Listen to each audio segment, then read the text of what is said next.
الحمد لله رب العالمين والصلاة والسلام على محمد وعلى آله وصحبه أجمعين. أما بعد، أم جاش نفيدين قلت المسألة الخامسة، مسألة بينجي الدربوري بابت نفيش السنة ده.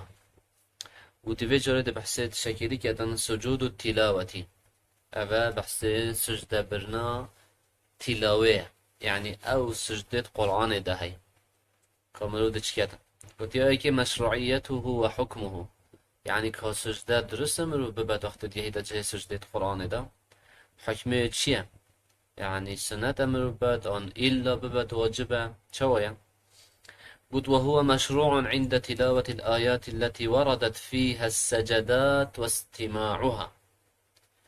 قلت أف سجده هنه درسته ببي وقت تدگه يوان آيات أف سجده ده هاي يان تقولد بيت هر دو، يعني شو تبخينا و آيات أو سجدة دهي يانت أو آيات قولي بي أو سجدة دهي سنة تويقوه چه سجده. وقال ابن عمر رضي الله عنهما: كان النبي صلى الله عليه وسلم يقرأ علينا السورة فيها السجدة.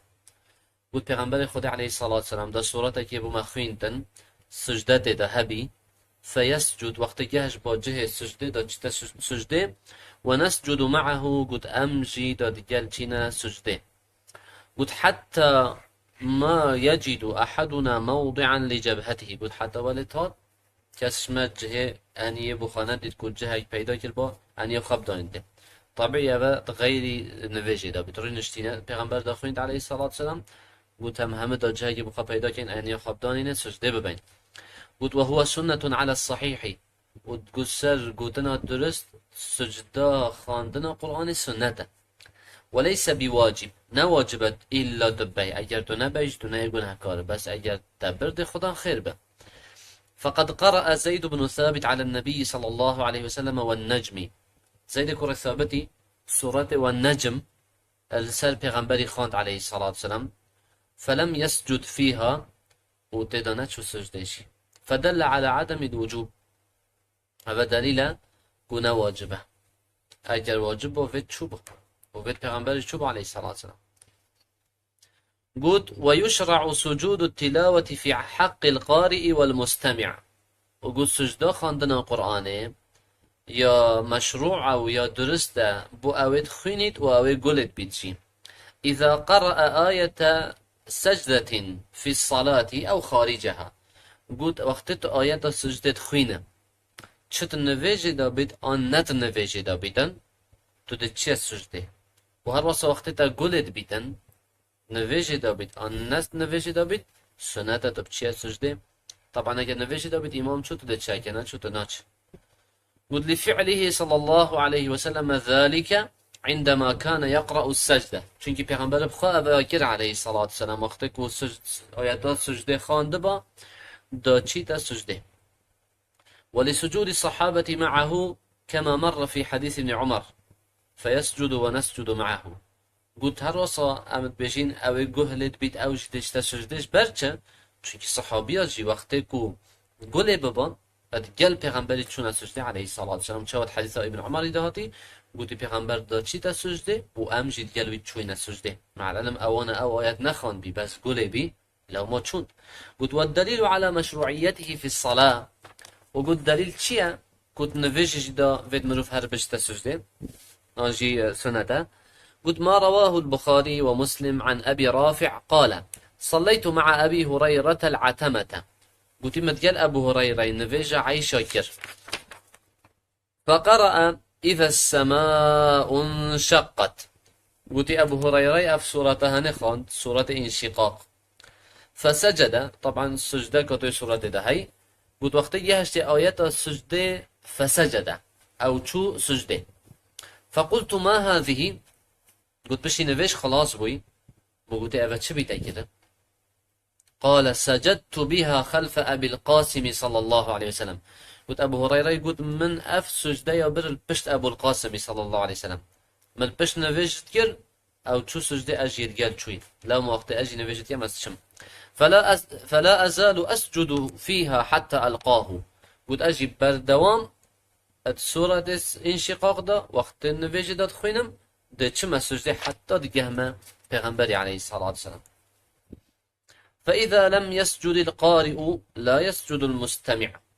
قد اگر اوه اتخوینید آیات سجده اگر او يتخوینیدن او نجو سجده تجينا چيا سجده بوچه لأن المستمع تبع فيها للقارئ چونك اوه گوه خود داده او تابع خاندوایه تو تابع وی يتخويندن اگر او چو تجي ديفوده چه اگر نه ولحديث زيد بن ثابت متقدم جمال حديث زيد كور ثابت ابو برنكا وزيد كور ثابت نچو سجده وقت سورة والنجم خانده پیغمبر جي نچو سجده فإن زيدا لم يسجد فلم يسجد النبي صلى الله عليه وسلم. يدوي فضله خير سجده خاندنا قرآنه. قد عن أبي هريرة رضي الله عنه عن النبي صلى الله عليه وسلم أنه قال إذا قرأ ابن آدم السجدة قد أجر قرأ آدمي آياتي خاند كو سجدة دابيدا فسجد وجد شو سجده اعتزل الشيطان شيطان دي خدت رخكي يبكي دي تجري يقول دبشتن يا ويله ويل الويبتن أمر ابن آدم بالسجود فسجد فله الجنة. دبشتن أمريك ورأي آدمي هاتا كرم سجده هيا أبو خاتشو سجده دي بحجب ويبتن وأمرت بالسجود بس أمر ما بسجده هاتا كرن فأبيت من نفي أبتشما سجده ونشم فلي النار دي آجر بيتن. يا سي صفته وكيفيته يعني هم دي چاو سجده تلاوه بين شوا زوی چویا چوانیا یا چوایا قلت يسجد سجدة واحدة ایک جرد سر خدانی عرضه ایک جرد سر خدانی عرضه ويكبر إذا سجد وقت تو چی سجده دا سر خدانی عرضه ده بجا الله أكبر و ده چه ويقول في سجوده وقت تو چی سجده ده چه دا بجا ده بجا سبحان ربي الأعلى كما يقول في سجود الصلاة كچا نویجه دا تو سجده داد بجا سبحان ربي الأعلى اتویلجی دا دوا بجا ويقول أيضا دفجي لزدكي أو جي چيه دبجا سبحانك اللهم ربنا وبحمدك يعني أي رب ما تو ديرو باقش بي أشهميك ماسيا وأم حمداتت كين اللهم اغفر لي يا ربي تلما ببولا أبا دبشتي سبحان ربي الأعلى تدبج وإن قال أجر تاونا قد فيب بجا أفجي ترسته يعني سبحان ربي الأعلى باش أفي كيش كيم بجا سجد وجهي للذي خلقه يعني ريمن شو سجده بو أوي يكو أفري هنه تشكره وشق سمعه وبصره وقهلبونا أفيري كنكرك وتشت بقلبن وبصره وديتن جتدا فاكر يبكو تشتاب بينتن بحوله وقوته طبعا أفجي همي بحول الشيانة دوية أفا درسة فيج تدا بجي فلا بأس شو تدانينا اگر تبشي سبحان ربي العالى أفا تدا كت يا چاري مواضع سجود التلاوة في القرآن ام ده سحكي انه كانل كيدم سجده يا خاندن قرآن القرآن دا وارد بيه اتكيش آيات دا هيا قلت مواضع سجود القرآن الكريم 15 موضعا چند جهن 15 سجده يتهاتين اتكيف دا قرآن دا 15 سجده وهي على الترتيب أول تبدأ بترتيب بيشتن جزء كده في رايت 11 تأخيره طبعا قلت أول سورة سجدات داتت وقت تدرس بتكي آخر سورة الأعراف دمو هيك سورة الأعراف آيات رقم 206 بشنجي سورة رعد آيات 15 باش سورة نحل آيات 49 ويا بهنجي حتى بهنجي قلت طبعا سورة نحل دويت ده هاي سر أيان دا علماء طبيعي أبا قلت سورة نحل آيات تشرونه حتى بهنجي سورة إسراء جهة شاري آيات صاد وحفت حتى صاد ونهي. سورة مريم آيات 58. ای حج آیت 18. دماهی که سورة حج آیت 77. طبعا vereyim. سورة حج هندك علماء سجدة أخيرة حسبناك تماما.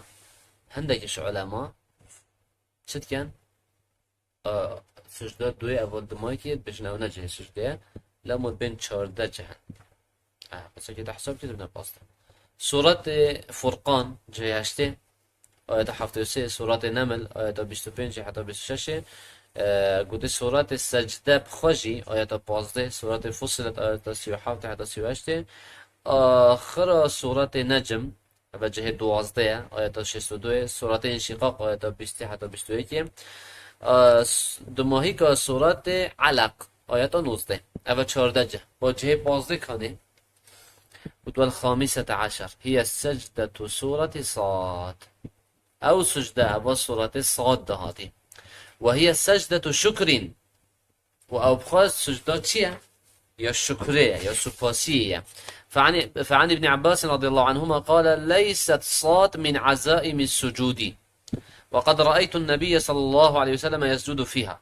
ابن عباس يقول سجدات صاد هاتي نشوان همي سجده دي أبدكو سجود التلاوة نه، بلكي قد بس من پیغمبر ديتي عليه الصلاة والسلام أو بخوا سجده يا بره أدوي آيات ده. إذن دلويل جي منوشت سجده وبازجه. المسألة السادسة مسألة ششيوية أخيرة سجود الشكري. سجده برنا شكري باشد شكرنا في سجده شكري بدن قد بله يستحب سنة لمن وردت عليه نعمة أو کسی خشیه بچه بیدن أو دفعت عنه نقمة آن بلای جبت لادان أو بشر بما يسره آن جد شکی کیفاته بتت مزگینی بوده بهات دان أن يخر ساجدا لله اما تب كيف يويد سجده بخوده ببي اقتداء بالنبي صلى الله عليه وسلم واكتشاف ليكرم بو پیغمبر عليه الصلاة والسلام. ولا يشترط فيها استقبال القبلة ونمر جبلت القبلة بيتن السجده سجده دا نيلا بلت السجده قبلة بيتن بلت الهرجة هكي هبي درسته. ولكن إن استقبلها فهو أفضل، بس اگر تبالي خدا قبلة بهش تباشتره. وقد كان رسول الله صلى الله عليه وسلم يفعله پیغمبر خدا عليه الصلاة والسلام أفشنده هنياكري سجد شكره. فعن أبي بكرة أن النبي صلى الله عليه وسلم كان إذا أتاه أمر يسره اگر شولا يبو پیغمبری هاد با کیفوی بهاد با او يسر به آن به کیف خوش ببا خر ساجدا دا کبی دوید سجده بو خودت بر شكرا لله تبارك وتعالى وك شكرك سباسي بخود تعالى. وكذا فعله الصحابة رضوان الله عليهم الرسول الصحابي جي خودشوان راضي بيد افشنده هنياكري. وحكم هذا السجود حكم سجود التلاوة وكذا صفته وكيفيته. حكم في سجده وكي حكم سجده تلاوة سنته ودي چاو بي وكي سجده تلاوة دي بي دي شواز ما قلت چاويا أبجي عينا وكيويا بوي شواز دي تبرن